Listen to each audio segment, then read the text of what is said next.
welcome back to Mono Sex and Love.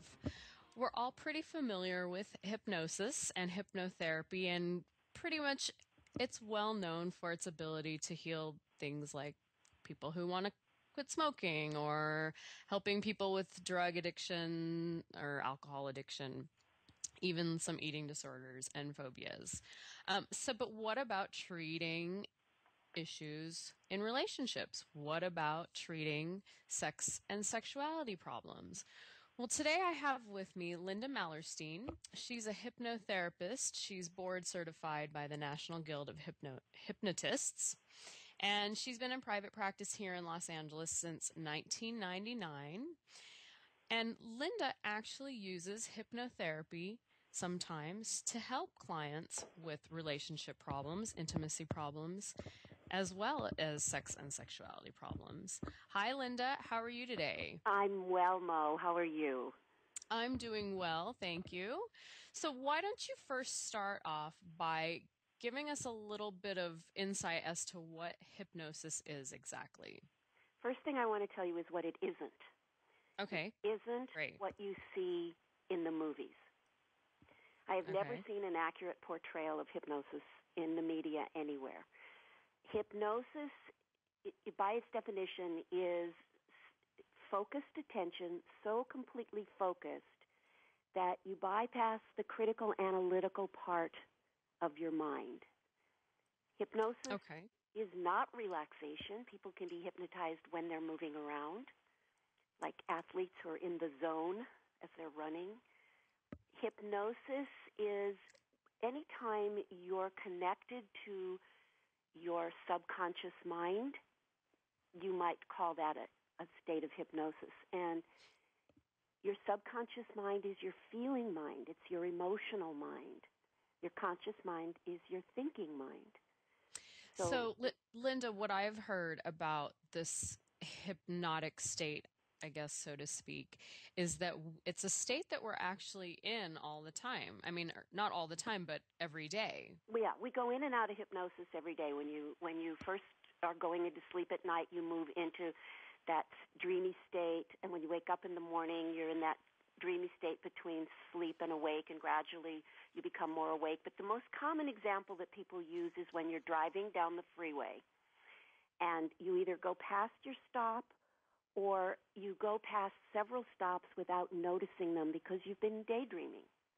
So your conscious mind is involved in the daydream, and your subconscious mind is driving the car, and it seems as if no time has passed. You're not asleep. You're not a zombie. If someone were to cut in front of you, you'd immediately snap out of it and put the brakes on.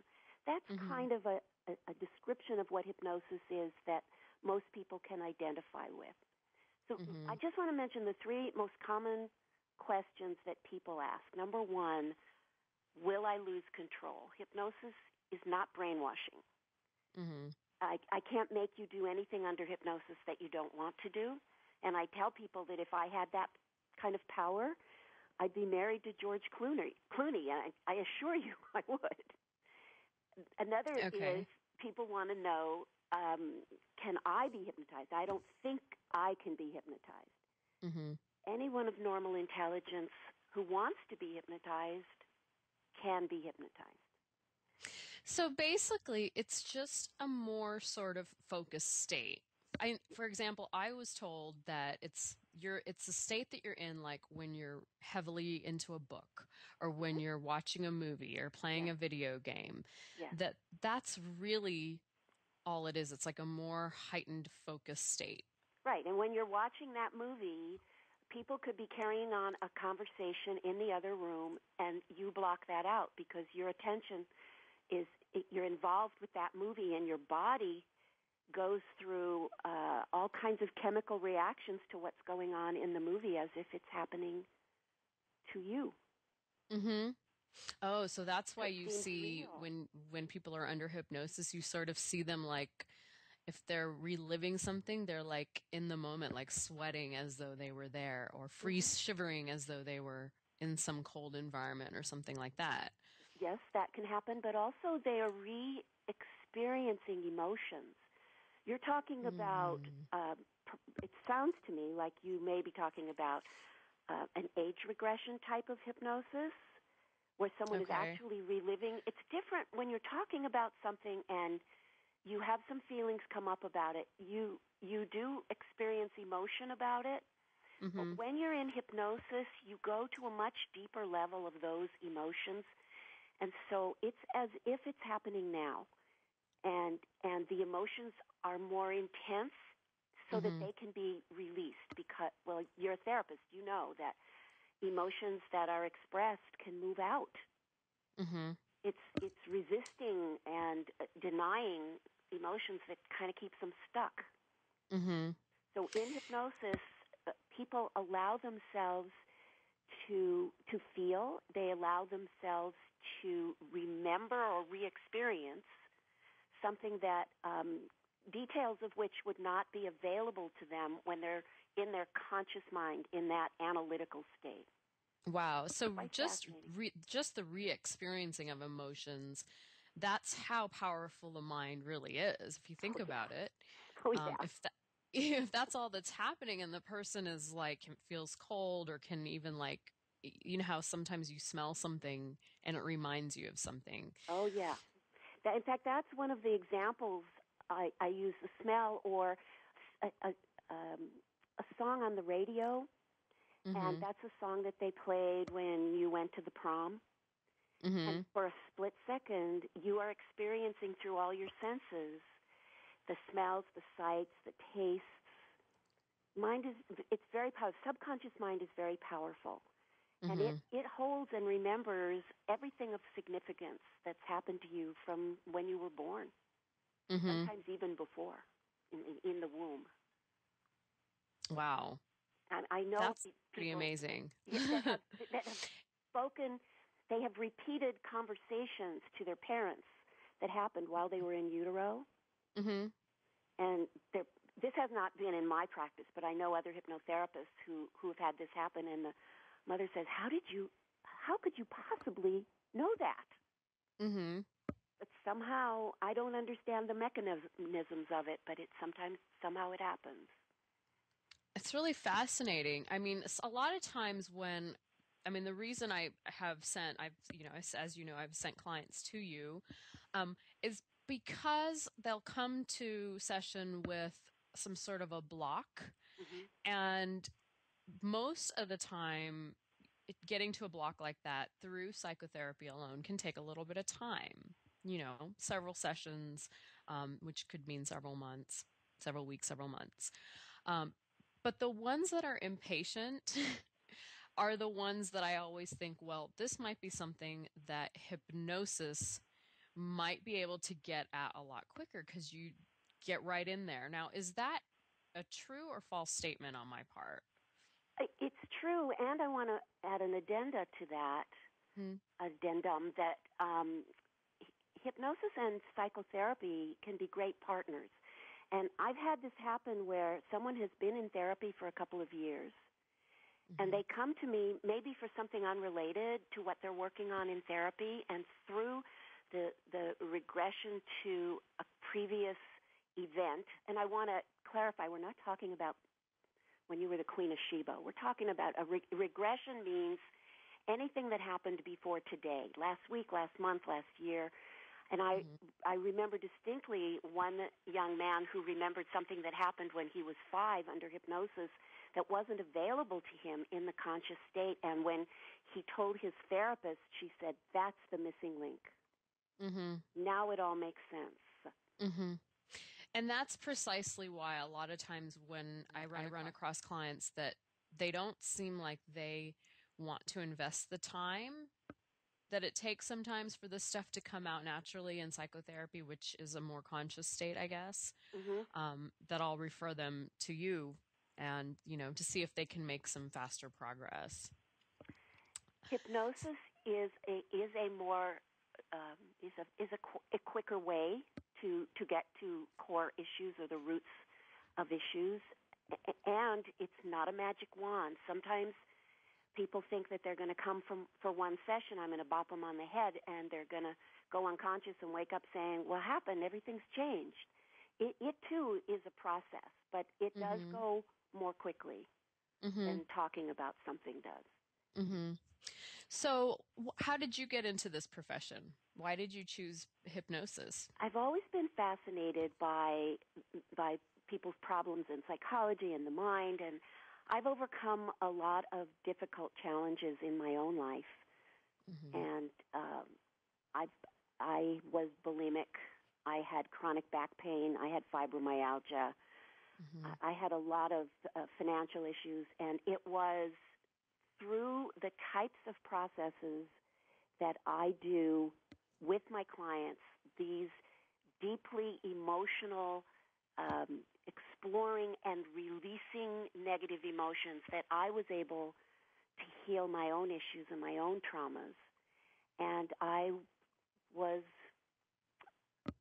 looking for what is it I'm supposed to do, and I kind of feel like it was more than a coincidence that I bumped into somebody who offered to give me a hypnosis session in exchange for some barter work we'd done 4 years previously. And in that hypnosis session, while I was in that altered state, it came up, wow, this is what I want to do. And from the first exploratory meeting, it was like the couple running toward each other on the beach. It was love. It was love. I love it. It was and like you were found at last. The mind fascinates me, absolutely. And the subconscious mind is never wrong. It always knows where to go and what to address. I love it. I'm absolutely fascinated with hypnosis, and would also at some point like to add this into my own repertoire. So let's sort of jump into the juice, shall we? Okay. How can hypnosis help people with sexual issues? Let's start just sort of in a general sense. And then we'll sort of dig in and maybe, talk about some specific issues. Well, sexual issues, first of all, before I will see someone who has a sexual issue, they have to have been checked by a doctor. And the doctor says, there's nothing wrong with the plumbing. And then I know that there is some kind of psychological, emotional reason for the problem, whether it's a male problem of impotency or premature ejaculation, or a female problem of not being able to have an orgasm, or if it's sexual identity, whatever it is, there's an emotional, psychological base for it. So through hypnosis, it's not just that I'm giving them suggestions that they should have more confidence in themselves. That comes after we find what the underlying negative emotion is that's causing something that's natural and normal to freeze. And some of you're asking me, it's such a general question. I've worked with people who have had some abuse in their background, and that needs to be addressed before they can be comfortable in intimate relationships with a partner. And usually, or quite often, the initial causes of something that goes wrong in the bedroom don't start with a sexual experience. People think it does because they have a bad sexual experience, except in the case of sexual abuse.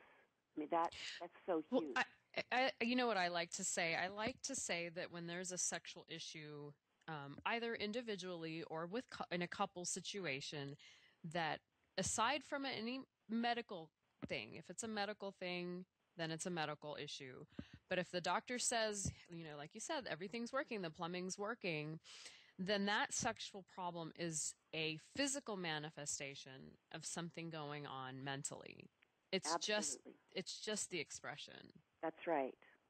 And so a lot of times if it's in the context of a relationship, then there's stuff there. There's anger, resentment. If it's personal, it could be depression. I mean, there's the gamut of emotional issues that can. So essentially what you're saying is that hypnosis is really good at dealing with a lot of these emotional, mental, psychological issues that come up, even in relationships. Yes.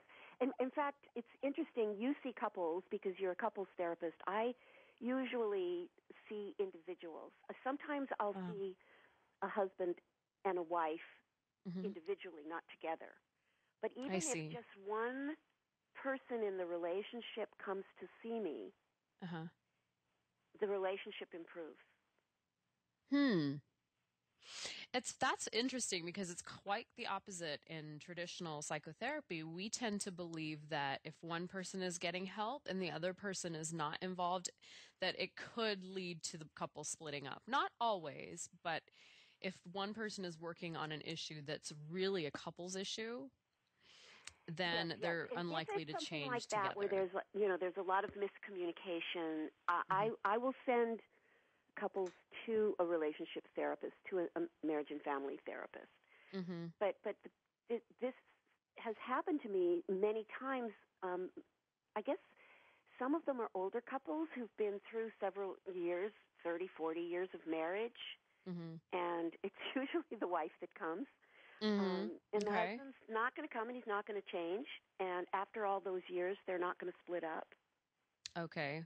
And so by the woman being able to express herself in my office and say all the things that she can't say to him, it's funny.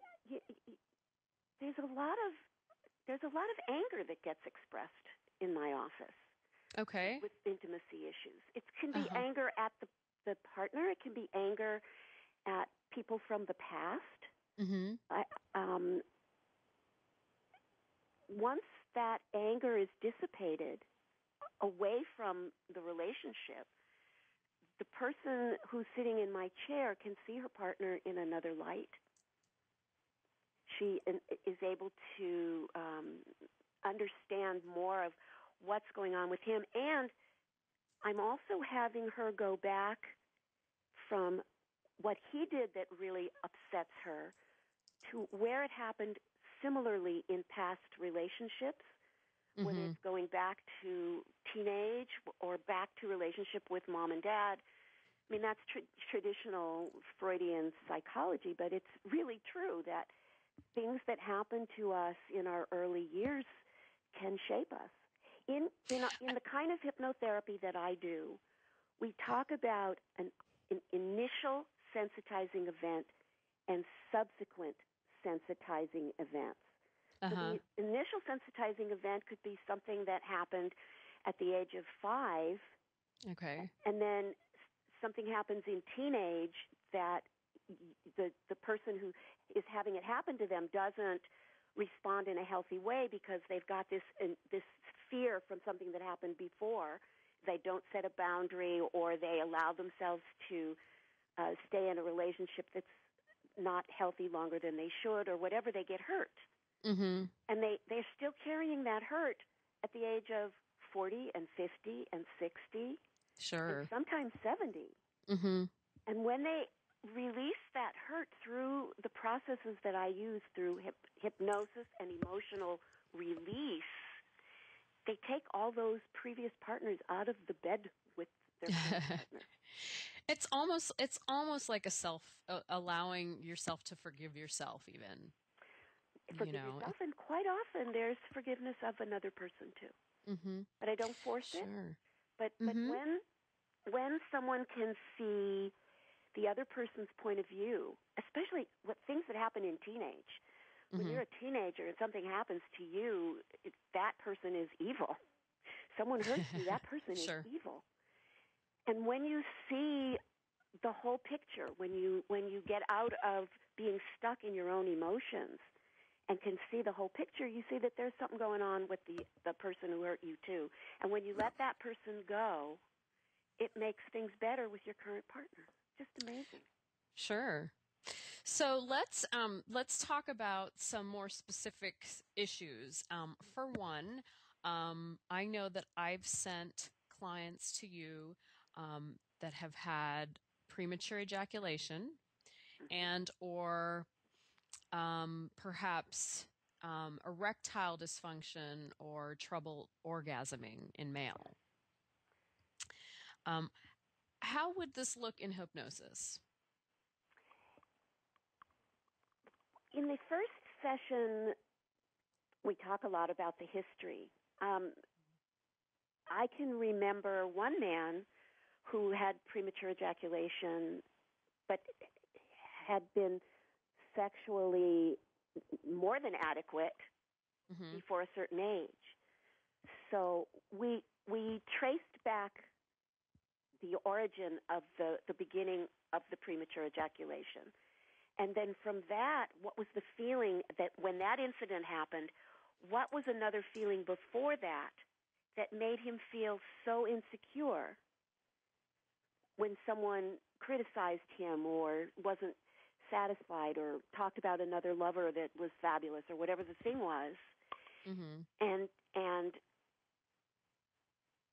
released the fear and grief. And in fact, there was one person I worked with who had a lot of grief over the death of a parent. Wow. That was kind of freezing him up.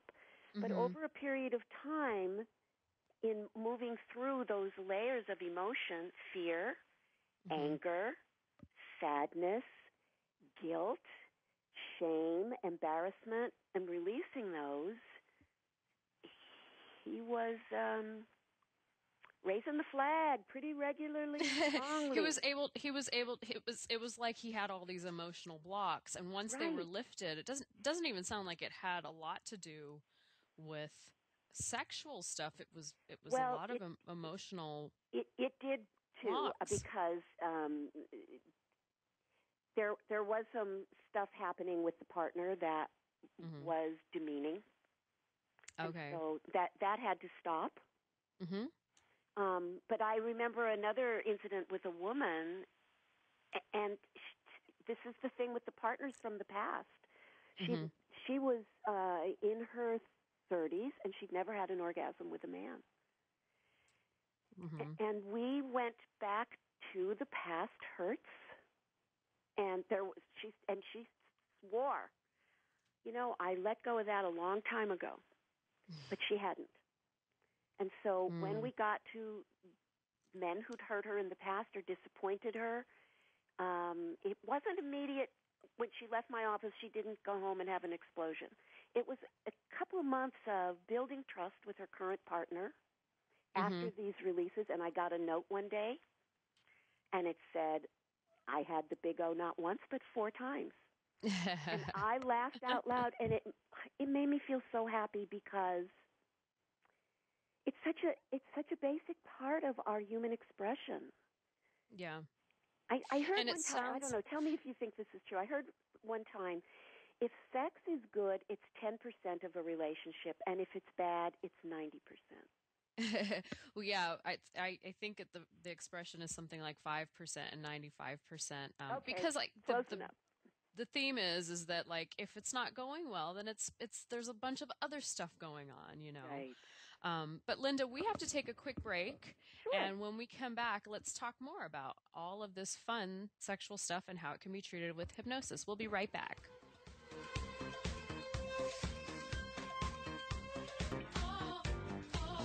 Hi, we're here with Lynda Mallerstein, and she's a certified hypnotherapist, and she's talking to us today about healing certain sexual and intimate issues with hypnosis. Lynda, I have a question for you. What about sexual identity? Oh, yeah. I I have a funny story about that. I had and it's not always this easy, but this was just so dramatic. I had a young man come to me who had been abused maybe just once. I don't remember if it was once or twice, but it wasn't ongoing. And he was confused as to whether he was gay or straight, and he was a virgin. And so I put him into a trance state of hypnosis where he was, lying there listening to me, give him suggestions. It was kind of like visualizations. And I asked him to imagine that he was in a bedroom and that he was getting ready to meet someone who would really turn him on.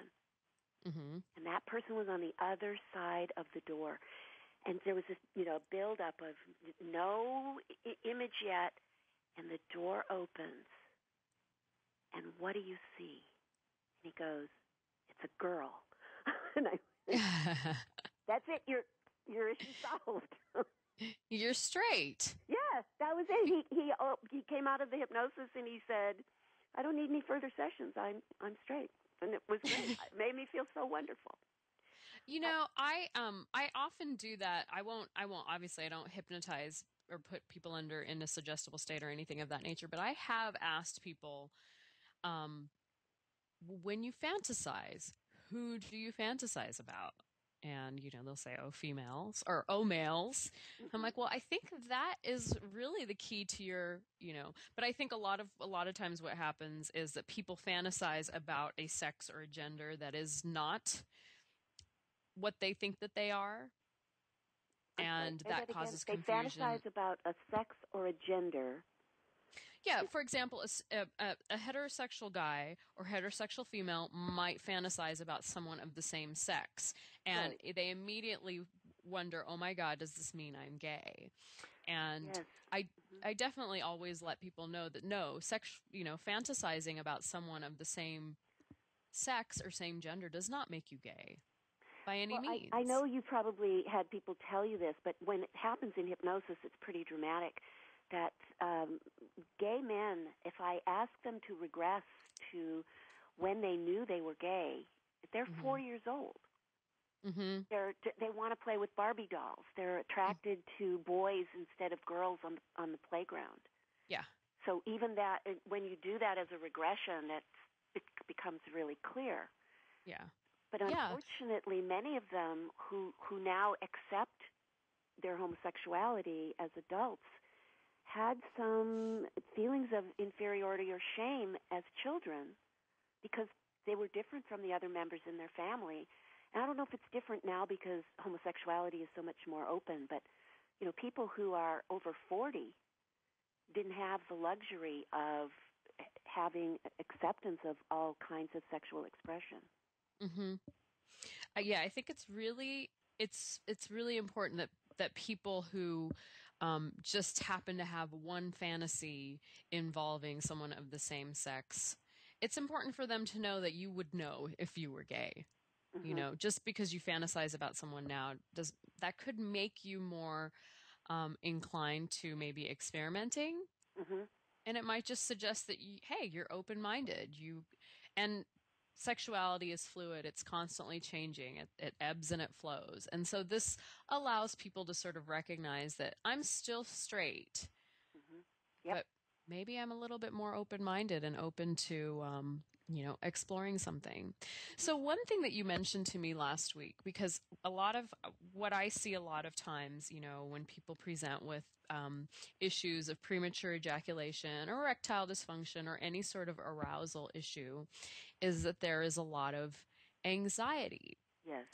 And one thing that you pointed out to me was, and behind and underneath that anxiety is anger. Not all. Sometimes. Yeah. I think Okay. often. Okay. Often. And it sounds like you get to a lot of that in your practice. I want to hear more about what that looks like.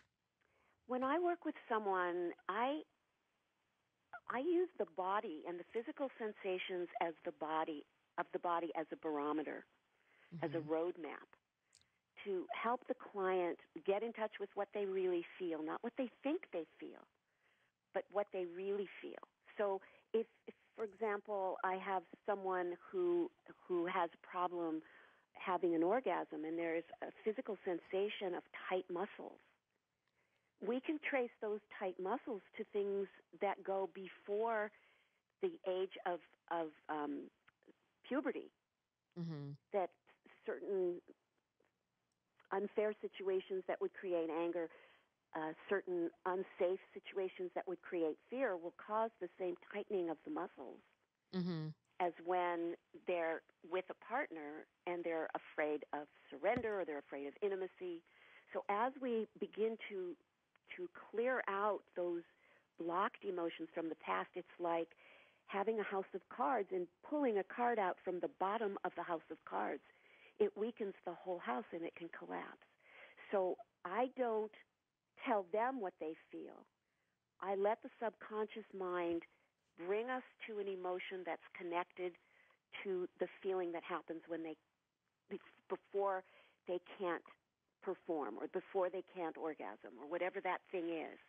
And the subconscious mind will follow the feeling back to a similar feeling rather than necessarily an incident. It could be a similar incident, but it could be something totally different.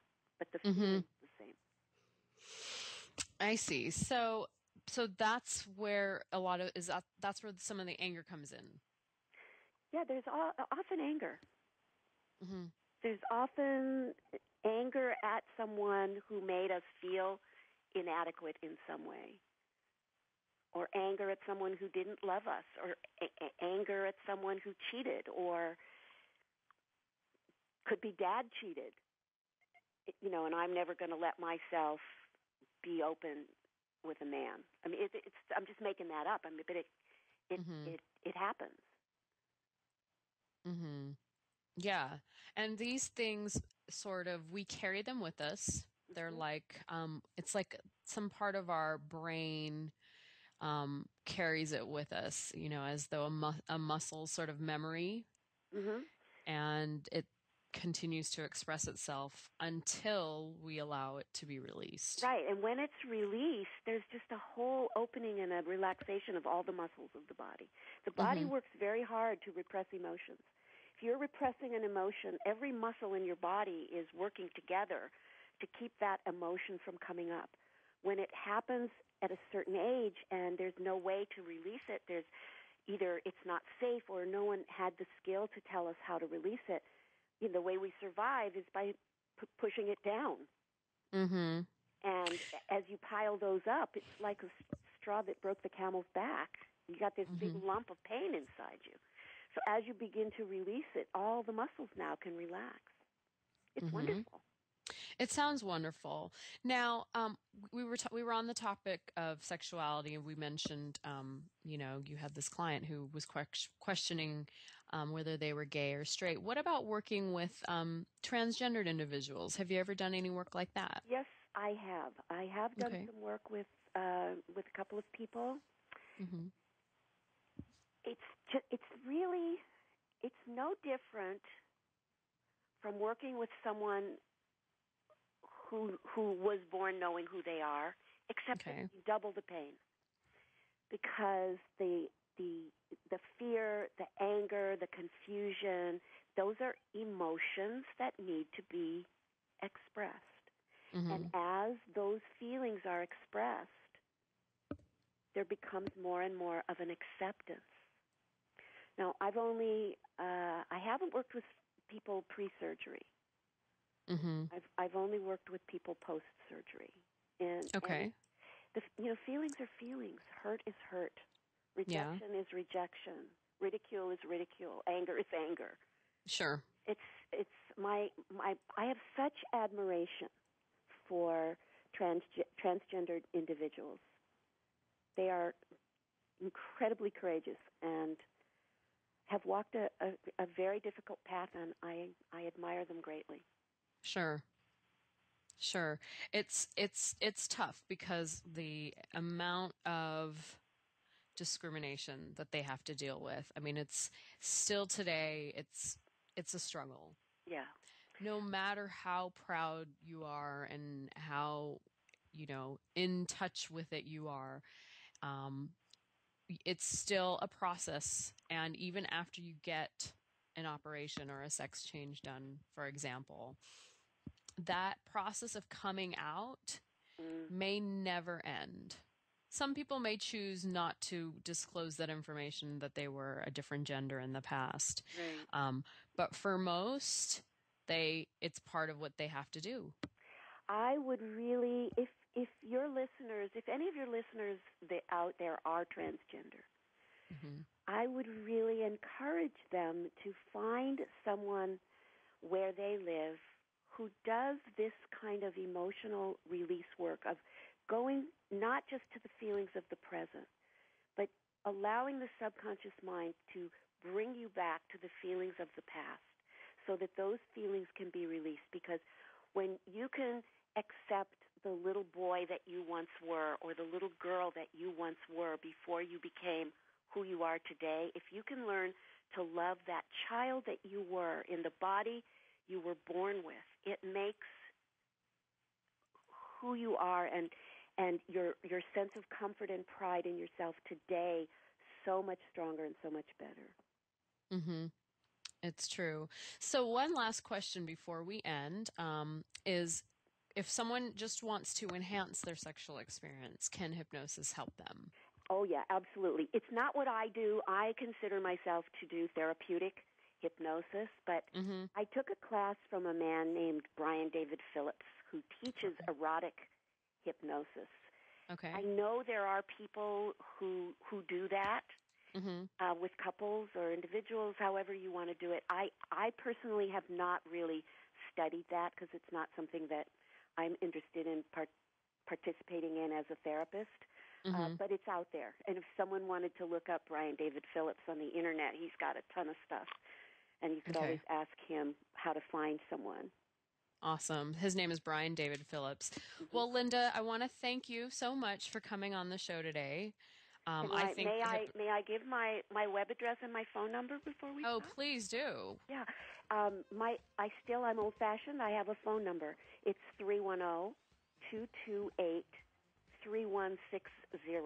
I'd be happy to answer any questions.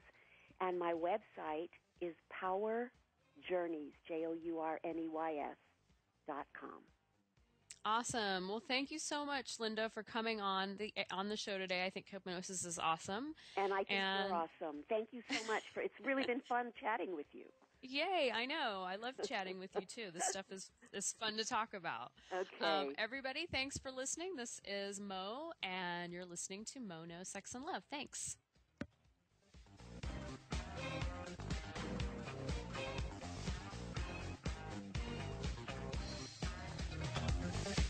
We hope you've enjoyed today's discussion. Please join Mo Ghosh again next Tuesday at 7 p.m. Eastern Time, 4 p.m. Pacific Time for another edition of Mo Knows Sex and Love on the Voice America Variety Channel.